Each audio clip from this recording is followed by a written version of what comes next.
مرة كده تقريبا من 8 سنين حبيت أعمل دايت، وسألت مين أحسن دكتور يعملي دايت. والمهم اتقال لي اسم معين كده مشهور في إسماعيلية، ورحت له.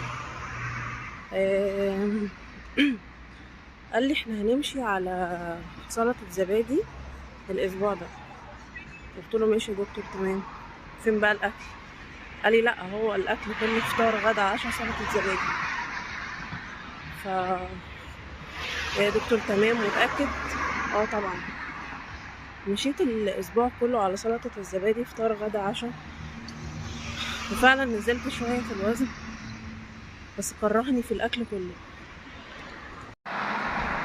وحسيت ان انا هو ده الدايت، اتعذب مش عاملة.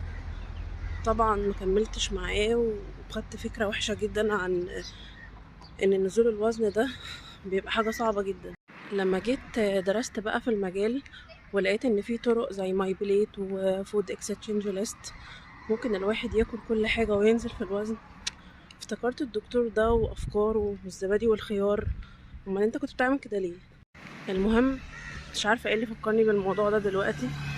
ما علينا، مش ده اللي عايزة اقوله. اللي عايزة اقوله ان الشتا داخل، والناس كلها خايفة من الشتا وانها هتتخن في الشتا. وانا عايزة اطمنكم جدا ان العكس تماما، ان الشتا بيخسس جدا لو خلينا اكلنا كله من مصادر صحية. زي ايه مثلا المصادر الصحية؟ لو احنا بدلنا العيش بتاعنا بعيش حبة كاملة، او العيش البني او العيش البلدي، ده افضل كتير من العيش الفينو.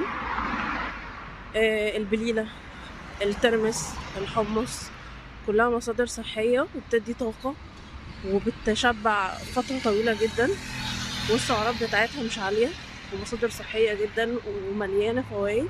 وزي الفشار مثلا، والبطاطا. ايوه البطاطا، والبطاطس المسلوقة او المشوية. طب هو ايه علاقة الشتاء اصلا بنزول الوزن؟ الجسم لازم يحافظ على درجة حرارته 37 ايا كان اللي بيحصل. فالجو ساقع، فالجسم بيحرق اكتر عشان يدفي نفسه. عشان كده انت بتجوع في الشتاء، عشان يفضل محافظ على درجة حرارته 37. بس كل من مصادر صحية. عايزة اقوله ان انت اوعى تتضايق ان الشتاء داخل، بالعكس ده انت خدها فرصة عشان تعمل دايت. كل حاجة وما تحرمش نفسك من اي حاجة، بس مع تقنين الكميات.